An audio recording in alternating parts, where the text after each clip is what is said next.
তোমরা খুশি মনে ভাইদেরকে দিয়ে দাও। মেয়েরা বেচারিরা শর্মে চলে গেছে পরের বাড়িতে, আসছে পরের বাড়িতে একটু বেড়াইতে, বাপ নিজে বলে এই কথা। আজকের এই বিষয়টি নিয়ে আলোচনা করবেন প্রখ্যাত আলেমে দ্বীন শেখ আহমদুল্লাহ। চলুন বিষয়টি দেখে আসি। তোমরা খুশি মনে ভাইদেরকে দিয়ে দাও। মেয়েরা বেচারিরা শর্মে চলে গেছে পরের বাড়িতে, আসছে পরের বাড়িতে একটু বেড়াইতে, বাপ নিজে বলে এই কথা। তখন বাপের মুখের উপরে কি আর তর্ক করতে পারে? বলে যে ঠিক আছে আব্বা, আমরা দাবি করলাম না, গুনাহ হবে। এইভাবে নানান ছলছাতুরি করে আমরা মেয়েদের হক বঞ্চিত করি।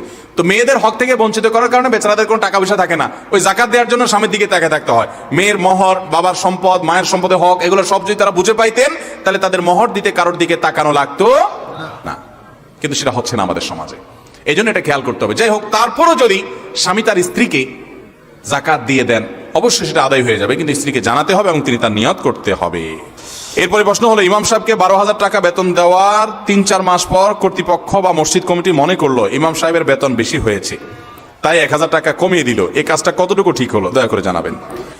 মসজিদ কমিটিতে যারা আছেন অনেক ভালো মানুষ আছেন, কিন্তু অনেক মসজিদ কমিটিতে কিছু কঞ্জুস মানুষ আছে, কঞ্জুস, বখিল, কৃপণ। এরা নিজেরা নিজেদেরটা 16 আনা বুঝে। ইমাম সাহেবদের বেলায় মনে করে যে ওনারা বোধহয় হাওয়া খায় থাকে, এই জন্য বেতন দেয় কম। ওই যে একটা ভিডিও দেখছিলাম ইন্ডিয়ার কলকাতার একজন আলেম দেখলাম মাহফিলে ওয়াজ করতেছেন, পাশে ইমাম সাহেব বসা। জিজ্ঞেস করছি ইমাম সাহেব বেতন কত? ইমাম সাহেব কয় 5,000। সাথে সাথে উনি ফতোয়া দিলেন একটারও নামাজ হবে না। ইমাম সাহেব বেতন যদি 5,000 হয় তাহলে মুসল্লি একটারও, মুক্তাদি একটারও নামাজ হবে না। ইমাম সাহেবের বেতন 5,000, বেচারা খায় কি পরে কি? তাহলে ইমাম সাহেবদেরকে এরকম কোণঠাসা করে রাখতে পারলে কিছু কিছু কমিটির লোকেরা আছে তাদেরকে একটু বেটাগিরি মনে হয়। খুব জঘন্য কথা ভাইরা। আপনার ইমাম সম্মানজনক ভাবে চলবে সে ব্যবস্থা আপনার করা উচিত, তিনি কারো কাছে হাত পাততে না হয়। আমি এরকম মসজিদ কমিটির লোকও পাইছি ঢাকার মতো জায়গায়, নাম বলবো না, নাম বললে এক মান নামে চিনে যাবেন, এরকম নাম করা মসজিদ, বেতন কম দেয়। আমি বললাম ভাই বেতন কম দেন কেন? বলে হুজুর আউট ইনকাম আছে ওনাদের। ইমাম মুয়াজ্জিনদের কি আছে? এ মুর্দার খানা, 2 নম্বর ইনকাম, তাবিজ কবজের ব্যবসা। হুজুররা এগুলো সাদে করে, অনেকে সাদে করে। অনেক সময় দেখা যায় বেতন দিচ্ছেন 5,000, বাকি 6 মাস, বেচারা কি বাতাস খাবে? তা আপনার ইমামকে আপনি এরকম কোণঠাসা করে রাখছেন, এগুলো জঘন্য অপরাধ। ইমামের বেতন ফিক্স হয়ে গেছে, এই প্রশ্ন তো জীবনেও শুনি নাই। কি হয়েছে যে 12,000 বেতন ঠিক করা হয়েছে, 3-4 মাস পরে কর্তৃপক্ষের মনে হচ্ছে অনেক টাকা দিয়ে ফেলছি, লা হাওলা, কমাই দিস।